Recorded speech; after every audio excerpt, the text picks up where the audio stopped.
이솝우화에 나오는 그 사슴 이야기를 여러분이 잘 아실 겁니다. 목마른 사슴이 이제 시냇물을 찾아서 왔는데 물을 마시고 그 물속에 비친 자신의 모습을 보니까 그 머리에 뿔이 너무나 아름다운 겁니다.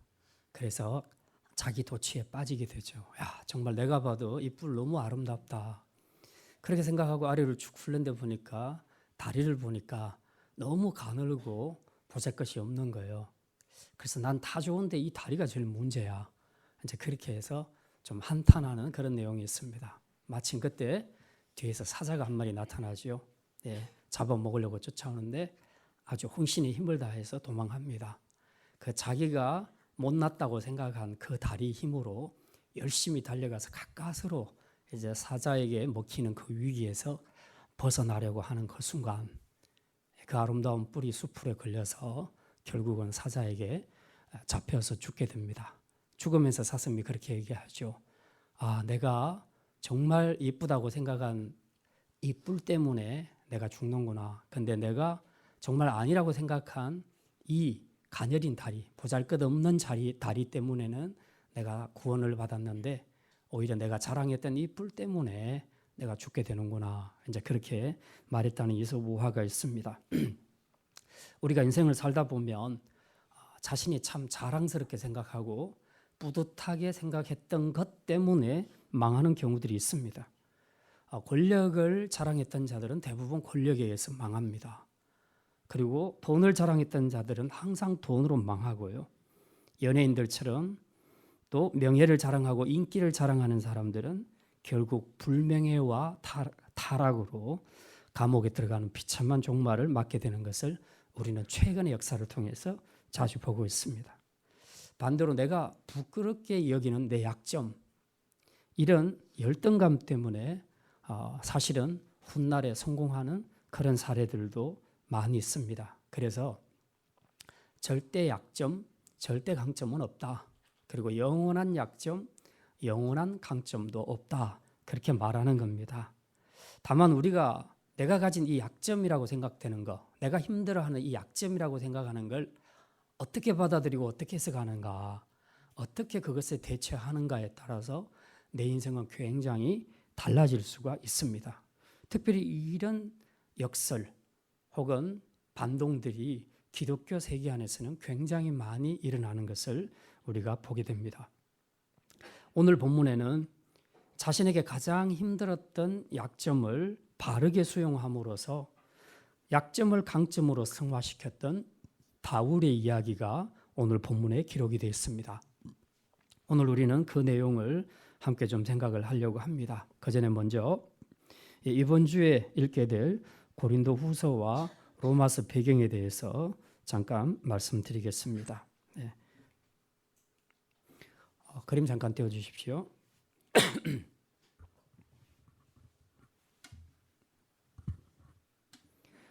자, 짧게 복습합니다. 1차 선교의 목적은 갈라디아 교회를 세우는 겁니다. 이렇게 배 타고 들어가서 돌고 이쪽에 갈라디아 교회를 세웁니다. 그리고 다시 돌아옵니다. 1차 끝났습니다. 2차 선교 여행입니다. 2차 띄워주세요. 2차 선교 여행은 육로로 갑니다. 그래서 본인이 세웠던 갈라디아 지역 교회를 돌아보고 원래는 에베소에 그렇게 가고 싶었습니다. 그런데 하나님이 허락하지 않아서 유럽으로 건너가게 됩니다. 여기서부터 유럽이죠. 유럽으로 건너가서 빌립보 지역에서 전도해서 빌립보 교회를 세우고 데살로니가 지역을 전도해서 데살로니가 교회를 세우고 베레아를 전도하고 그리고 여기에 디모데와 실라를 남겨두고 사도 바울은 혼자 그리스 아테네를 통과해서 고린도로 오게 됩니다. 여기서 우리가 잘 아는 브리스길라 아굴라 부부를 만나게 돼서 거기서 천막 작업을 하면서 자비랑 선교를 하게 되는데요. 여기서 1년 6개월 동안 전도하는 동안 고린도 교회를 세우게 됩니다. 자, 그리고 난 다음에 이제 브리스길라와 아굴라와 함께 에베소로 가게 됩니다. 여기는 사실 사역을 하려고 간 것이 아니라 잠깐 답사하러 간 겁니다. 그리고 여기서 잠깐 전도한 후에 브리스길라와 아굴라 부부를 여기에 맡겨놓고 그리고 사도 바울은 혼자서 돌아오게 됩니다. 이렇게 해서 2차 전도 여행이 끝나게 됩니다. 3차 띄워주세요. 자, 2차 전도 여행 와 있는 동안에 이 에베소에서 어떤 일이 생겼냐 하면 아볼로라는 사람이 지금 이 에베소에서 브리스길라 아굴라 부부를 만나게 됩니다. 그래서 이 부부가 아볼로를 가만히 봤더니 정말 신실하고 믿음이 참 좋은 사람인데, 그런데 성경 공부를 가르치는 걸 보니까 뭐 2% 부족합니다. 그래서 세례 요한까지는 잘 아는데 예수님에 대해서는 통 모르고 있습니다. 그래서 자신들이 아는 예수 그리스도 복음을 전하게 되어서 성경 공부를 잘 시켜가지고 아볼로를 자기들이 두고 왔던 고린도 교회 사역자로 파송을 하게 됩니다. 자, 이제 이렇게 하고 있는 사이에 사도 바울은 3차 전도 여행을 다시 갈라디아를 거쳐서 이번에는 곧장 본인이 원했던 에베소로 들어오게 됩니다. 여기서 약 3년 가까이 2년 6개월 정도 사역을 하는 동안에 에베소 교회를 정식으로 세우게 됩니다. 자, 이렇게 사역을 하고 있는 중에 갑자기 느닷없이 고린도에서 사역하던 아볼로가 이 에베소로 찾아오게 됩니다. 그래서 왜 왔냐 물었더니 나는 고린도 교회에 이제 목회 못하겠다. 무슨 일이냐? 고린도 교회가 너무 심각하다. 그래서 여러 가지 상황을 이야기하는데 도저히 상황이 아니구나. 그래서 결국은 아볼로를 놔두고 디모데를 파송을 하게 됩니다. 디모데가 일단 가서 이제 목회를 하게 됐죠. 자, 그러고 바로 고린도에서 3명의 대표인단을 보내서 우리 고린도 교회가 지금 큰일 났습니다. 무슨 일이냐? 쭉 내용을 적어 왔는데 그게 고린도전서 내용에 나와 있습니다. 그걸 듣고 사도 바울이 거기에 대한 답을 쓴 것이 고린도전서입니다. 그래서 에베소에서 고린도전서를 쓰게 되죠. 이렇게 편지를 쓰고 난 다음에 사도 바울은 생각하기를 다 이제 문제가 해결 다 됐구나 그렇게 생각했는데 어랍쇼 그게 아니고 더 큰 문제가 생겼습니다. 고린도 교회에서 사도 바울에 대해서 가짜 사도라는 이제 그런 소문이 나돌기 시작한 겁니다. 지금 우리가 공부하는 것은 이 대목입니다. 오늘 설교는 사도 바울은 가짜 사도야. 라이센스가 없어. 이제 그렇게 말한 겁니다. 그러니까 이제 사도 바울의 입장에서는 야 이거 큰일 났다. 본인이 사도권을 인정받지 못하면 본인이 그동안 가르쳤던 복음도 다 가짜가 되어버리는 거죠. 그래서 심각하다 그래서 본인이 직접 가버립니다. 가서 고린도 교회를 방문해서 문제를 해결하려고 갔는데 정작 자기 편에 서 있던 고린도 교인들이 지지를 안 해주는 겁니다. 입 다물고 가만히 있는 겁니다. 선동하는 거짓 교사들이 오히려 득세해서 사도 바울이 더 수소에 몰리게 됩니다. 그래서 다시 할 수 없이 그냥 빈손으로 돌아오게 되지요. 돌아와서 마음이 너무 아픈 겁니다. 그래서 장문의 편지를 쓰게 됩니다. 그게 고린도 후서가 아니고 눈물의 편지라는 건데 기록은 되어 있지 않지만 고린도 후서의 힌트가 나와 있습니다. 그래서 그걸 통해서 이제 본인의 사도권에 대해서 강하게 주장을 하고 또 지금 자기가 전한 복음 외에 다른 것을 전하는 거짓 교사들을 따르게 되면 너희들이 하나님 앞에 큰 책망 받을 거다. 내가 가면 반드시 이 문제를 정리할 거다 하고 강하게 하면서 눈물로 쓴 편지, 이것을 눈물의 편지라고 얘기합니다. 그걸 디도 편에 보내게 됩니다. 디도가 이 편지를 가지고 이제 가게 되죠. 그리고 본인은 여기 남아서 사역을 하고 있는 중에 데메트리오 사건이 일어납니다. 이게 뭐냐 하면 은장색, 즉 우상 장사하는 사람이 있습니다. 우상 모양을 팔아서 사람들이 그 수입으로 사는 사람들이 장사꾼들이 있었는데 바울이 에베소 지역에서 복음을 전하니까 점점 우상이 안 팔릴 거 아닙니까? 예수 믿는 사람이 늘어나니까. 그러니까 장사가 안 되죠. 그래서 화가 나서 이 영업을 하는 사람들이 다 모여서 이제 광화문 내거리에서 이제 데모를 하는 겁니다. 그래서 데모를 막 하고 잡아 가두라 그러고 막 난리가 납니다. 그래서 결국 에베소에서 사도 바울은 복음 사역을 일단 접게 됩니다. 접고 본인은 이제 올라옵니다. 도로아 쪽으로. 아마 이쯤에서 지금 디도를 만나기로 한 것 같습니다. 근데 본인이 일찍 갔는지 없어요. 그래서 도로아에서 전도할 수 있는 기회가 있지만 마음이 급하니까 디도를 만나기 위해서 이제 이렇게 돌아 들어가려고 생각하고 갑니다. 근데 이 마게도냐 빌립보 지역에서 이제 디도를 만나게 됩니다. 만나서 보고를 들어보니까 지금 고린도 교회가 생각보다 문제가 잘 해결되고 있다 하는 좋은 소식을 듣게 됩니다. 그래서 너무 감사해서 그 자리에서 편지를 쓰게 되죠. 그게 바로 고린도 후서입니다. 오늘 우리는 고린도 후서 말씀을 보게 될 겁니다. 그러고 난 다음에 이제 고린도로 내려와서 여기서 3개월 동안 겨울을 머물게 되는데 이곳에서 로마는 이쪽인데요. 로마에 있는 교인들에게 편지를 쓴 것이 로마서입니다. 그래서 이번 주에는 고린도후서, 로마서를 읽게 되겠습니다. 자, 이런 배경 됐습니다. 자, 이제 이런 배경 하에서 우리가 고린도전서 오늘 본문 고린도후서 12장을 봤는데요. 자, 이 맥락에서 여러분이 보시게 되면 사실 11장하고 같이 읽어야 됩니다. 같이 읽어야 되는데 시간이 너무 본문이 길어서 시간이 짧아서 12장만 봤습니다. 자, 여기 보면 사도 바울이 자기 사도권을 위해서 자기 자랑하는 것이 굉장히 많이 나옵니다. 사도 바울이 이렇게 자기 사도권을 옹호해야 되는 이유가 뭔가? 아까도 말씀드렸지만 거짓 선지자들이 사도 바울은 가짜 사도라, 라이선스가 없다라고 그렇게 자꾸 소문을 내니까 그렇게 되면 사도 바울이 전한 복음도 지금 사람들이 안 받아들이게 되는 거죠. 그래서 본인의 명예가 문제가 아니라 이 복음이 지금 훼손되기 때문에 이건 큰일이다. 그래서 이를 위해서는 내가 이 라이선스, 즉 사도의 자격이 있음을 내가 확실하게 증명을 해줘야 되겠다라고 생각해서 그렇게 자기의 모든 이력, 경력, 스펙을 전부 다 내놓고 쫙 나열한 것이 고린도후서 11장과 12장에 기록되어 있는 내용입니다.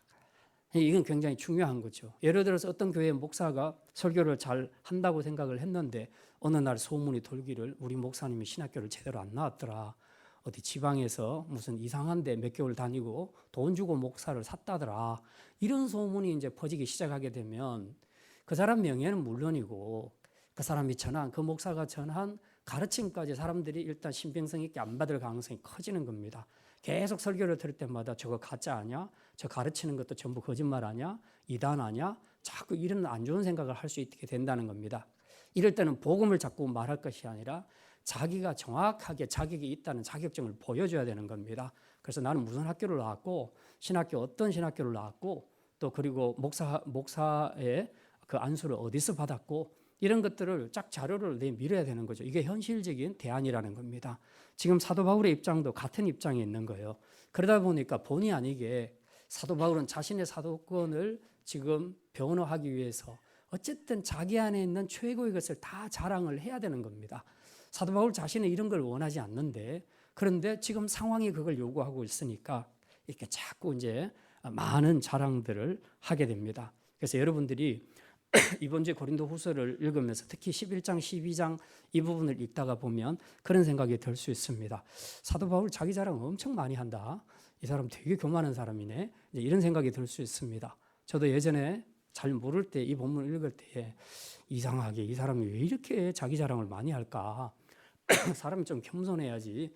이제 그런 생각을 했는데 알고 보니 그게 아니고요. 지금 여기에 자기 명예가 아니라 복음이 걸려 있는 겁니다. 이 복음이 지금 거부당할 위기에 있기 때문에 그것 때문에 할 수 없이 자기의 사도권을 변호하기 위해서는 자기가 내놓을 수 있는 모든 카드를 다 내놓는 겁니다. 모든 스펙, 이력 이런 것들을 다 내놔서 자 봐라. 이런데도 내가 사도가 아니라고 말하느냐 하는 반론을 제시하기 위해서 이렇게 길게 쓴 겁니다. 그러니까 우리가 배경을 알고 성경을 읽는 거하고 모르고 읽는 거하고 굉장히 오해가 많이 생기게 됩니다. 자, 근데 이제 오늘 우리가 생각하려고 하는 것은 사도 바울이 내놓는 이 스펙, 자기 자랑, 이 내용이 뭔가 이걸 알려고 하는 것이 아닙니다. 진짜 이 긴 자랑을 통해서 사도 바울이 진짜 자랑하고 싶은 것이 하나 있었다는 겁니다. 그게 뭔가 그걸 우리가 좀 알려고 합니다. 그리고 왜 그것을 자랑하려고 했는가? 이제 이 두 가지를 우리가 함께 좀 생각을 해볼 겁니다. 첫 번째 말씀입니다. 바울의 진짜 자랑은 예수와 십자가 복음이었습니다. 한번 따라합시다. 바울의 진짜 자랑은 예수와 십자가 복음이었습니다. 11장부터 우리가 쭉 읽으면 좋겠는데 다 못 읽었습니다. 근데 간단하게 몇 구절만 제가 짚어드리겠습니다.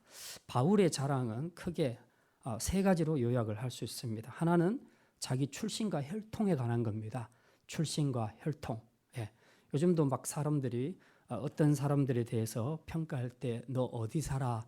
그러면 뭐 어디 의정부 산다 이러면 웃어버립니다. 근데 대치동에 산다 이러면 이제 이렇게 막 보는 거 있잖아요. 좀 이런 느낌이죠. 이제 유대인들은 이 혈통 이걸 되게 중요하게 생각을 했어요. 같은 유대인들끼리라도 이게 디아스포라냐 아니면 히브리파냐에 따라 좀 다르게 생각을 합니다. 그리고 여기에 좀 혼혈족이 섞여 있냐 아니냐 이제 이런 것도 굉장히 따지는 겁니다. 그래서 순수 유대인 그리고 히브리어 말을 할 줄 아는 유대인 이런 사람을 정통 유대인으로 쳐줬다는 겁니다. 그런데 이제 거짓 교사들은 자기들이 그렇다고 생각을 하니까 사도 바울에 대해서는 그렇지 않다고 공격을 하는 거죠. 왜냐하면 사도 바울이 원래 길리기아 다소 출신이죠. 이방 지역에 살았던 사람 아닙니까? 그러나 본래 혈통은 유대인이 맞거든요. 그래서 이 부분에 대해서 반론하는 내용입니다. 잠깐 봅니다. 11장 22절입니다. 11장 22절 우리 같이 읽겠습니다. 그들이 히브리인이냐 나도 그러하며 그들이 이스라엘이냐 나도 그러하며 그들이 아브라함의 후손이냐 나도 그러하며 혈통과 이 족보에 있어서도 자기는 오리지널 순수 유대인이다 하는 것을 일단 밝히고 있습니다. 이제 그걸 자랑하고 있습니다. 두 번째 자랑은 바울 자신이 복음 때문에 사역할 때에 당했던 그 고난, 그 사역에 대해서 지금 자랑을 하는 내용입니다. 그 내용은 23절부터 29절까지 아주 길게 나와 있습니다. 사역을 할 때 내가 얼마나 고난받은지 아냐, 내가 얼마나 고생했는지 아냐, 이제 그런 것들이 쫙 23절 하반절부터 기록이 됐는데요.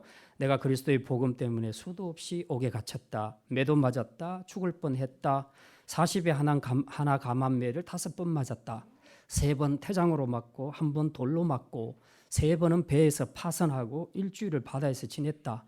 복음 때문에 잠도 못 잤다, 추렸다. 그리고 나는 헐벗고 굶주렸다. 너희들 이런 고난 당해봤냐? 지금 이렇게 반론합니다. 이런데도 내가 그리스도의 일꾼이 아니라고 이제 이렇게 말하는 거죠. 29절에서는 더 정확하게 일갈합니다. 29절에 보면 누가 약하면 내가 약하지 아니하며 누가 실족하게 되면 내가 애타지 아니하더냐. 이게 목회자의 심정을 지금 이야기하는 겁니다. 목회를 하면서 사도 바울은 성도가 힘들어할 때 자기도 힘들어했다는 거예요. 그리고 성도가 아파할 때 자기도 아파하고 실족하게 되면 그걸 기뻐하고 그렇게 정죄한 것이 아니라 막 그걸 애타게 생각을 하면서 기도했다는 겁니다. 이런데도 내가 그리스도의 일꾼이 아니란 말이냐라고 지금 이 거짓 교사들을 향해서 반론을 제시하고 있습니다. 이게 두 번째 자랑이고요. 자, 세 번째 자랑은 이제 오늘 본문에서 나오는 겁니다. 12장 1절부터 4절까지 나온 내용인데 소위 신비한 천국 체험입니다. 신비한 경험을 지금 자랑을 하는 겁니다. 오늘 본문에 이제 나오는 내용이니까 이 부분은 제가 좀 상세히 설명을 드리겠습니다. 2절에 보면 이렇게 기록이 되어 있습니다. 우리 2절 말씀 같이 읽겠습니다. 내가 그리스도 안에 있는 한 사람을 아노니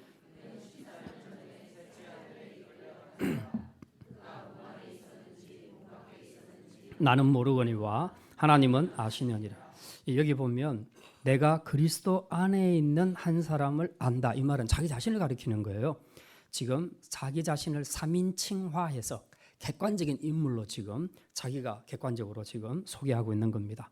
그런데 이 객관적인 인물이 지금 또 다른 사도 바울이 어디를 갔냐? 셋째 하늘에 이끌려 갔다. 셋째 하늘이란 것이 뭐냐? 하늘 중에서도 세 번째 하늘이 최고의 하늘이라고 생각을 했는데 그 하늘에는 하나님이 계신다는 겁니다. 그래서 하나님이 계신 곳 이렇게 생각을 하면 되겠습니다. 최고로 높은 하늘, 하나님이 계신 그곳에 이끌려 갔다는 것은 사도 바울이 지금 하나님이 계신 천상의 세계를 봤다. 지금 그 이야기를 하는 겁니다. 이 굉장히 신비한 경험이지요. 우리가 구약에 보면 에스겔도 이런 경험을 하게 되고 또 요한계시록을 보면 사도 요한도 이런 천상의 세계를 보는 그런 신비한 경험을 하게 됩니다. 자, 근데 이제 이 경험을 할 때 보니까 괄호에 나와 있죠. 이때 자신이 몸 안에 있었는지 몸 밖에 있었는지 자기는 모른다. 그렇게 얘기합니다. 이 말은 뭡니까? 자기 몸과 영혼이 함께 올라갔는지 아니면 유체 이탈, 영혼만 몸에서 빠져나가서 천상의 세계를 보고 왔는지 이거에 대해서는 자기는 잘 모르겠다. 그렇게 말합니다. 다만 하나님이 아신다. 그렇게 말합니다. 자, 그러면 사도 바울이 이 신비한 경험을 하면서 천국에 올라갔을 때, 천상에 올라갔을 때에 뭘 경험하느냐 하는 거죠. 4절에 그 내용이 나와 있는데요. 4절 말씀 같이 읽겠습니다. 그가 낙원으로 이끌려가서 사람이 가히 이르지 못할 말이로다. 사도 바울 지금 제3의 인물로 지금 객관적인 인물로 바울을 이야기합니다. 바울이 천국에 가서 무슨 말을 들었는데요. 이제 그게 무슨 말인지를 잘 모르겠다는 겁니다. 이제 이 말에는 두 가지 의미가 있습니다. 하나는 자기가 들은 말이 신적으로 너무 신비한 말이어서 인간의 언어로는 표현할 수 없다 하는 이런 의미가 있고요. 두 번째로는 혹 그것을 인간의 언어로 표현할 수 있다 해도 하나님이 금지시켰다, 하나님이 허락지 않으셨다 하는 두 가지 의미를 가지고 있습니다. 한마디로 말하면 지금 사도 바울이 하늘에서 본 이 천국의 비밀은 오픈되지 않는 것이다, 하나님이 오픈하지 않도록 비밀에 붙이신 것이다 하는 것을 알 수가 있습니다. 예전에 1988년 우리나라 서울 올림픽이 열렸을 때 그 해 5월 6월에 우리나라 기독교계에 아주 큰 센세이션이 있었습니다. 그게 뭐냐 하면 내가 본 천국이라는 그 책 혹시 아십니까? 예, 지금 좀 40대 후반은 다 웬만큼 아실 것 같은데요. 펄시 콜레라는 사람, 펩시콜라가 아니고 펄시 콜레라는 목사가 쓴 책입니다. 내가 본 천국. 그래서 자기가 천국에 갔다 왔다는 거예요. 그래서 천국에 가서 보니까 이건 이렇더라 저건 저렇더라 막 이야기하는데 너무 상세하게 그렇게 설명을 하는데 많은 성도들이 심지어 목사들까지라도 호혹했습니다. 정말 천국은 저런 건가? 그래서 막 이 집회가 36일 동안 우리 한국에서 열리기 시작했는데 대단했습니다. 나중에 알고 보니까 그 이초성 목사 부인이 초빙을 해서 자기들이 짜고 친 고스톱이었습니다. 그렇게 해서 이 집회를 하는 동안에 이 펄시콜레 목사가 딱 나와서 그 집회장에 딱 등장하는 순간에 바로 쓰러져 버립니다. 그러면 같이 있던 장정들도 같이 막 넘어져 버려요. 그럼 다 죽었다고 생각을 하는 거죠. 그때 흰옷 입은 이초성 목사가 걸어가서 그 사람의 가슴에 손을 얹고 뭐라고 기도합니다. 그러면 이 사람이 일어나는 거예요. 그래서 박수를 받죠. 그래서 펄시콜레 목사 때문에 뜬 사람이 이초석 목사입니다. 예. 결론적으로 이 두 사람은 다 이단이었음이 드러납니다. 신비주의가 제일 많이 이단에 빠지기 쉽다는 겁니다. 펄시콜레 그 목사가 설교할 때에 당시 극동방송의 부사장이었던 송용필 목사라는 분이 이걸 통역을 하다가 이 사람 말하는 내용이 너무 황당한 거예요. 보니까 성경에 없는 말을 계속 지금 하고 있는 거예요. 너무 그럴듯하게 하는데 자기가 목사의 양심으로 봤을 때 이건 도저히 아니라고 생각을 한 거죠.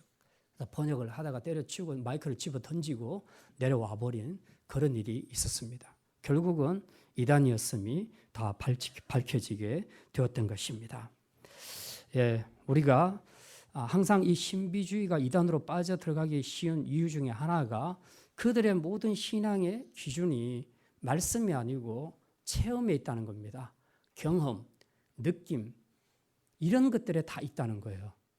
그러니까 각자의 느낌은 다 다르고 각자가 꿈도 다르고 각자가 보는 환상도 다 다를 수 있는데 이 사람은 이 말하고 저 사람은 저 말하면 도대체 성도들은 누구를 따라가야 됩니까? 그래서 우리가 내가 어떤 체험을 했든지 간에 최종적인 판단은 말씀으로 받아야 됩니다. 말씀에 맞지 않는 것은 그건 다 틀린 겁니다. 그래서 어쨌든 지금 신비주의는 바로 이런 부분에서 문제가 있다. 그래서 여러분이 혹시 앞으로도 신앙생활할 때 누가 천국 갔다 왔다, 그리고 천국 봤다, 그리고 천국은 이렇게 생겼다더라, 그리고 가보니까 아무개 목사는 있고 아무개 목사는 없다더라, 이따위 말하면 여러분이 확실하게 다 그어버리셔야 됩니다. 그거 듣고 진짜 그 목사님 존경했는데 그분이 천국에 없단 말이야, 이렇게 하시면 안 된다는 거예요. 이게 전부 사단이 장난질을 하는 겁니다. 왜냐하면 말씀의 기준으로 신앙생활을 하지 않고 느낌과 뭘 보려고 하고 들으려고 하고 여기에 집중하게 되면 물론 하나님이 우리에게 어떨 때는 보여주시고 들려도 주시지만 그건 개인적인 문제예요. 이거는 보편화된 일반 계시로 성경과 동등한 권위를 가질 수가 없다는 것입니다. 그런데도 자꾸 억지로 뭔가를 들으려고 보려고 하면 그 사이에 사단이 개입을 합니다. 개입을 해서 너 그렇게 보고 싶은데 내가 한번 보여줄게 하고 사단이 자기 그림을 보여주는 거예요. 그게 바로 내가 본 천국들이에요. 그러니까 사실은 사단이 보여준 걸 다 보고 와서 지금 선전을 하는 겁니다. 그래서 우리가 말씀 기준을 떠나게 되면 굉장히 큰 위험에 빠질 수 있다 하는 것을 우리가 기억해야 합니다. 자, 근데 오늘 본문에 보면 사도 바울이야말로 진짜 천국에 갔다 온 사람이에요. 내가 본 천국이에요. 예. 자, 그럼에도 불구하고 사도 바울은 절대로 자신이 본 천국에 대해서 상세하게 묘사하지 않습니다. 오늘 우리가 여기서 봤지만 무슨 내용이 있습니까? 자기가 갔다 왔다는 얘기만 있지 아무 내용이 소개가 없지 않습니까? 예. 왜 이렇습니까?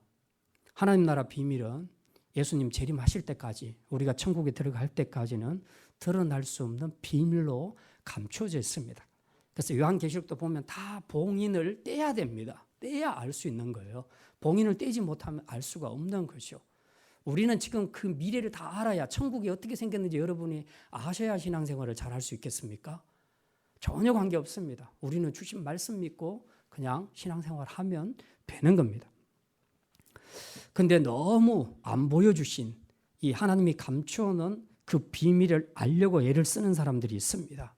그러다 보니까 이런 사람들이 자꾸 내가 본 천국 이야기하고, 또 하나님이 자기가 간밤에 꿈꾸었는데 자기에게 예수님 재림은 몇 년 몇 월 며칠 날 온다더라, 또 이제 이런 소리를 하는 겁니다. 예, 정말 조심해야 합니다. 말씀을 넘어서 이런 신비한 것을 알려고 신부주의에 빠졌다가 인생을 망친 교회 사역자들과 성도들이 꽤 많다는 것을 우리가 기억을 해야 합니다. 자, 근데 오늘 우리가 주목하려고 하는 것은요, 사도 바울이 하는 이 많은 자랑들 쫙 나열이 되어 있는데 이걸 지금 알려고 하는 것이 아닙니다. 이 많은 자랑들이 도대체 뭐에 기초하고 있는가 하는 것을, 이걸 좀 살펴보고자 하는 거죠. 물론 이 자랑들의 목표는 딱 한 가지입니다. 복음을 위한 자기의 사도권을 변호하는 것. 예. 이게 지금 확정돼야지 자기 복음이 사람들에게 전달될 수 있기 때문에 그렇게 한 것입니다. 하지만 이 길게 나열된 자랑거리들을 여러분이 집에 가셔서 한번 읽어보십시오. 내가 이 사람이라면 이 정도로 살 수 있겠는가? 자, 이런 것들을 쭉 보면서 이 나열된 하나하나, 옥에 갇힌 것, 매 맞는 것, 돌 맞은 것, 일일이 상상하시면서 여러분이 묵상을 한번 해보십시오. 예, 그걸 하다 보면 사도 바울이 진짜 자기 일생을 통해서 뭘 자랑하고 싶어 하는가가 확실하게 발견될 수 있습니다. 그게 뭐겠습니까? 그게 바로 그가 만난 예수님, 그리고 십자가 복음이었습니다. 많은 자랑을 하지만 이 자랑을 뒤집어서, 이 고난을 뒤집어 보면 전부 예수님에 대한 사랑입니다.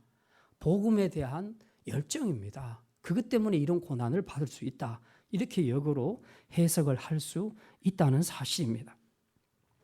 그래서 지금 사도 바울은 우리가 확실하게 어떤 입장에서 지금 사도 바울이 자기 자랑을 하고 있는가 하는 것들을 우리가 주목해서 그것이 진짜 진정으로 추구하는 진정한 자랑이 무엇인가, 이것을 발견해야 된다는 것입니다. 예수님 때문에 사도 바울은 자신이 자랑으로 여겼던 모든 세상 것들, 이것들을 전부 다 해로 여겼다, 혹은 배설물로 여겼다. 그래서 다 버렸다고 그렇게 말합니다. 대신에 그는 고난의 자리에 들어가게 되죠. 자랑할 만한 것들은 다 던져내버리고, 쓸모없다고 던져내고, 그리고 예수님 때문에 사역에 고난받는 현장으로 달려가게 됩니다. 왜 그렇습니까? 세상에 자기가 자랑했던 부하보다 더 진짜 오리지널 부하를 발견했기 때문에 그렇습니다. 진짜 보석을 발견한 사람은 짝퉁을 갖고 자랑하지 않습니다. 예. 가끔씩 명품백 들고 있는 사람들 있죠? 짝퉁 들고 다니는 사람들이 막 이게 진짜라고 막 그렇게 얘기하는 거 옆에서 보면 너무 우습지 않겠습니까? 그렇죠? 예. 우리가 진짜 보석을 갖고 있는데 2,000원짜리 어디서 길에서 파는 거 갖고 와서 비슷하게 생긴 거 갖고 그걸 진짜 보석이라고 자랑한다면 진짜 가진 사람이 어떤 생각이 들겠냐 하는 겁니다. 진짜를 가진 사람은 가짜를 갖고 자랑하지 않습니다. 가짜에 배부르지 않는다는 겁니다. 이미 이 천국 보화를 소유했기 때문에 그는 다른 것에 미련이 없습니다. 온 땅, 온 집안 재산을 다 팔아서라도 그 보화를 사는 것이죠. 이게 바로 천국의 비유입니다. 왜 그렇습니까? 예수님 안에만, 복음 안에만 참 생명이 있기 때문입니다. 그래서 예수님을 믿고 영접하셨다면 이제 우리의 자랑은 예수와 그 십자가 복음이 되어야 될 줄 믿습니다. 오늘 우리 안에 자주 우리가 자랑하고 싶은 것이 무엇인가 우리가 한번 확인해 보시길 바랍니다. 그게 정말 예수와 그 십자가 복음인가, 아니면 여전히 사울이 예전에 붙잡던 그 학문과 그리고 부와 다른 어떤 세상적인 것들인가? 우리가 돌아봐야 합니다. 만약 그게 아니라고 생각한다면 우리는 다시 한번 우리 자신을 돌아보면서 우리에게 생명이 되시는 예수님과 그 십자가 복음을 붙잡아야 할 것입니다. 그리고 그것을 자랑해야 할 것입니다. 만약 이 땅에서 예수님이 그 십자가 복음이 우리의 자랑이 되지 못한다면 마지막 날 하나님 앞에 섰을 때 우리 역시 예수님 앞에서 자랑이 되지 못하게 될 것입니다. 자, 두 번째 말씀입니다. 바울은 자신의 약함을 자랑했습니다. 한번 따라합시다. 바울은 자신의 약함을 자랑했습니다. 5절 말씀, 우리 5절 말씀 같이 읽겠습니다. 내가 이런 12장 5절입니다. 내가 이런 사람을 위하여 자랑하겠으나 여기서 이런 사람이란 아까도 이야기했듯이 3인칭한 자기 자신을 이야기합니다. 객관적인 바울이죠. 그리고 나를 위하여는 할 때 이 나는 지금 말하고 있는 화자, 자기 사도 바울을 이야기하고 있습니다. 지금 이 말은 객관적인 입장인 바울을 생각하게 되면 이 신비한 경험은 자랑할 수 있겠다. 왜? 개인이 경험한 것이니까. 그런데 1인칭 바울, 말하는 화자로서 지금 바울의 입장에서는 사역자란 말이죠. 자기가. 사역자로서는 내가 이 신비한 경험을 내 육체의 자랑으로 내놓으면 안 되겠다라고 생각을 했다는 겁니다. 무슨 말입니까? 바울은 왜 이렇게 자기를 1인칭과 3인칭으로 나누어서 지금 이렇게 설명하고 있냐 하는 겁니다. 사도 바울은 어떤 은사나 경험을 말할 때 그게 개인적으로 아주 좋은 은사고 경험이라 할지라도 교회 전체에 덕이 되지 않는다면 멈추어라라고 말하는 것이 사도 바울입니다. 이 예가 고린도전서 14장에 잘 나타나 있습니다. 거기 보면 고린도 교회가 방언 문제로 아주 시끄러웠습니다. 그래서 방언을 공예배 시간에 막 하고 막 시끄럽게 하니까 지금 그 안에서 방언을 받은 사람과 못 받은 사람 사이에도 충돌이 일어나게 되고 외부에서 사람들이 들어와서도 이게 지금 뭐 하는 거야? 지금 어느 나라 사람이야? 미쳤나? 이제 이런 이야기들이 이제 막 들리는 거죠. 자, 그렇게 해서 이제 굉장히 시끄러운 일들이 있었습니다. 이 부분에 대해서 사도 바울은 확고하게 지침을 내려줍니다.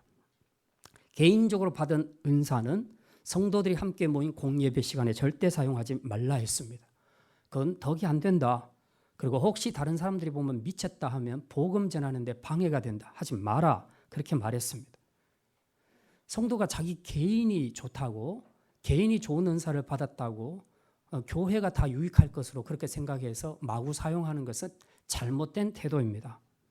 자신의 은사를 질서 없이 무절제하게 사용하게 되면 오히려 교회가 심각한 어려움을 겪을 수도 있습니다. 그래서 늘 우리는 교회가 우선입니다. 교회 유익이 우선이 돼야 되지 내 개인이 받은 은혜가 막 중요하고 그걸 기어이 사용해야 되겠다고 하는 것은 고집된 것이고 잘못된 것이라는 거죠. 그래서 우리가 무슨 은혜를 받았건 그거 사용하는 것이 교회 유익이 되지 않는다면 아무리 자신이 하나님 앞에 받은 은사라도 사용을 절제해야 한다는 것이 사도 바울의 명백한 가르침입니다. 바로 이런 관점에서 볼 때 사도 바울은 지금 자기가 경험한 신비한 체험이 있지 않습니까? 천국에 갔다 온. 근데 이걸 오픈해야 되나 말아야 되나? 이걸 지금 자랑으로 해서 간정으로 하면 확 몰리겠지? 이걸 해야 되나 말아야 되나? 지금 본인도 지금 고민을 하고 있는 겁니다. 그런데 본인이 스스로 지금 생각하는 거죠. 3인칭으로서 객관적으로 그 사람을 봤을 때는 자기를 봤을 때는 분명히 천국에 갔다 온 것이 맞고 그 모든 본 것이 사실이고 진실이기 때문에 자랑해도 무방합니다. 그러나 그는 동시에 1인칭 사역자로서 지금 서 있기 때문에 이것을 과연 오픈해서 내 자랑인 것처럼 그렇게 말하면 되겠는가 하고 생각을 했더니 아니라는 결론이 내려진 겁니다. 자, 그 말을 지금 이렇게 표현합니다. 6절 말씀. 제가 방금 설명하는 것이 6절에 나와 있습니다. 6절 같이 읽습니다. 내가 만일 자랑하고자 하여도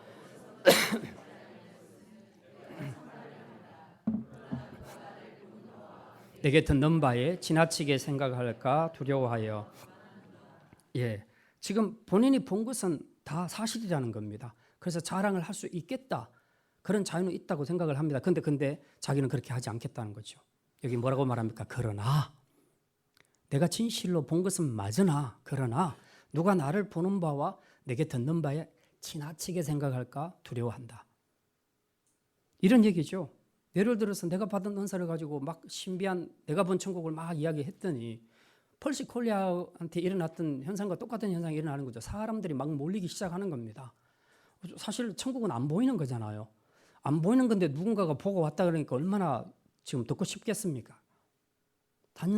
당연히 호기심이 자극이 되지요. 그래서 몰려서 듣는 동안에 뭐 어떤 사람들은 막 그거에 대해서 막 향수가 일어나게 되고 뭐 여러 가지 감정들이 일어나게 되겠죠. 근데 시간이 지나면 어떤 생각이 드냐 하면 아무한테도 안 보여지는데 저 사람한테 보여줬구나. 저 사람은 뭔가 대단한 사람이구나. 하나님이 뭔가 저 사람을 인정하는 사람이구나 라고 생각하면서 점점 더 그 사람을 쫓아가게 됩니다. 그럼 그 다음부터 당신 또 오늘은 뭐 본 거 없어?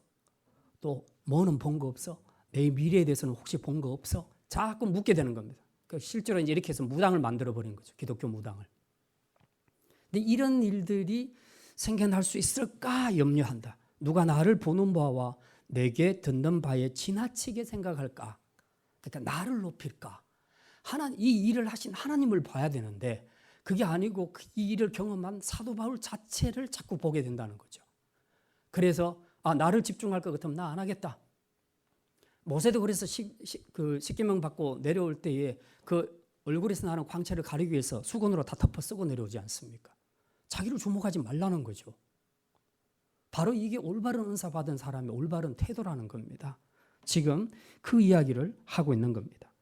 우리는 언제나 내가 하나님 앞에서 뭘 경험하고 체험했든지 간에 먼저는 이걸 내가 사용하는 게 맞는가, 오픈하는 것이 맞는가 하는 것을 생각할 때 이게 교회에 유익이 되겠는가, 그걸 먼저 생각하는 신중함이 필요하다는 것입니다. 또 바울은 여기서 중요한 한 가지 사실을 더 밝힙니다.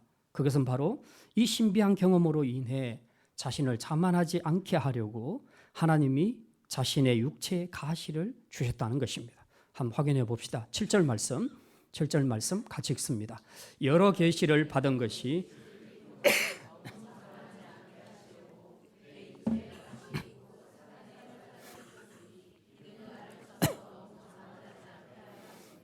여러 계시를 받은 것이 신비한 환상도 받죠. 여러 계시를 받았으니까 아무래도 더 막 뭔가를 발설하고 싶은 그런 생각이 있지 않겠습니까?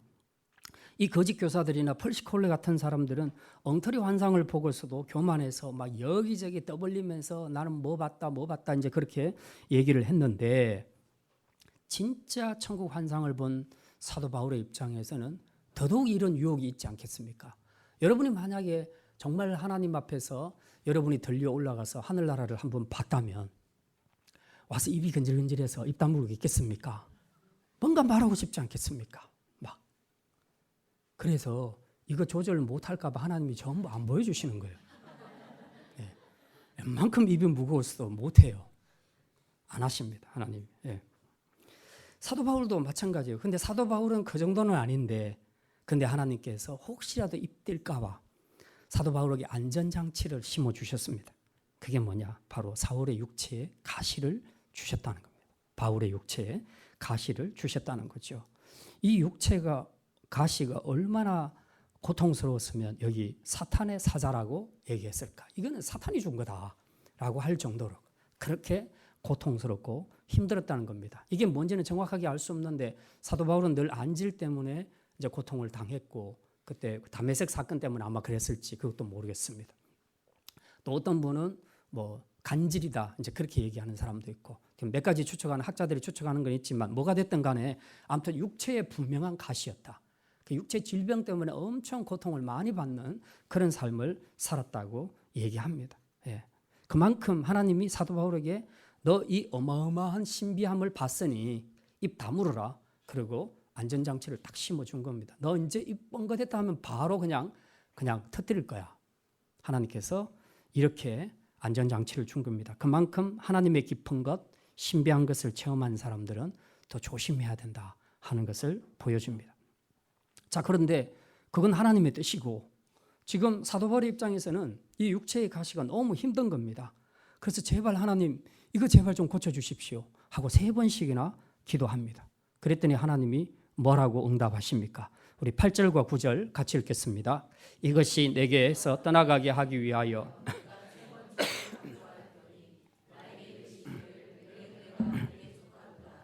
이는 내 능력이 약한 데서 온전하여집니다. 하나님의 응답이 뭡니까? 내 은혜가 네게 좋게 해. 넌 그만하면 됐어. 더 이상은 안 돼. No. 절대로 네 육체의 가시를 내가 제거해 주지 않을 거야. 하나님께서 그렇게 말씀합니다.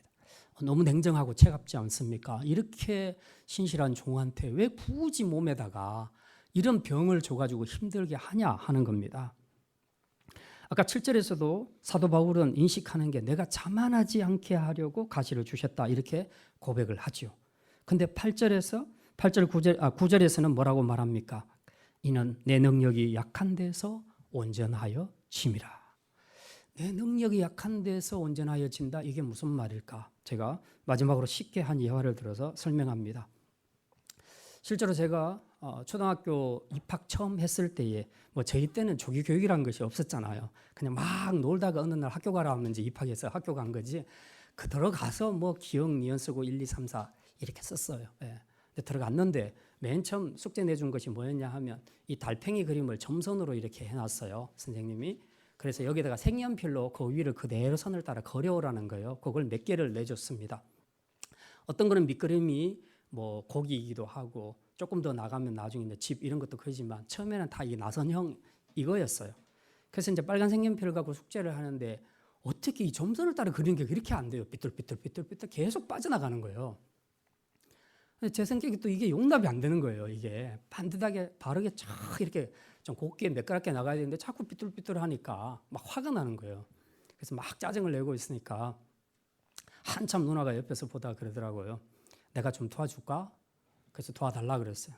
그랬더니 자 연필 잡아. 그래서 연필을 잡았습니다. 색연필을 잡았습니다. 그랬더니 누나가 그 큰 손으로 제 손을 꽉 잡는 거예요. 딱 잡고는 자 이제부터 그린다 하고 그리는 거예요. 그랬는데 이제 그리는 도중에 이게 이제 약간 삐뚤삐뚤하게 되는데 보니까 내가 힘을 주니까 그래요. 한참 그리는데 누나 그래요. 힘 빼. 손에 힘 빼. 그러는 거예요. 그래서 왜? 내가 그랬죠. 왜 빼야 돼? 그러니까 그렇게 되면 삐뚤삐뚤해지잖아. 그러니까 너는 힘 빼고 내가 그린 대로 따라와. 그러는 거예요. 그래서 힘을 뺐어요. 그랬더니 마지막에 그림 그려지는데 진짜 매끈하게 잘 그려진 거예요.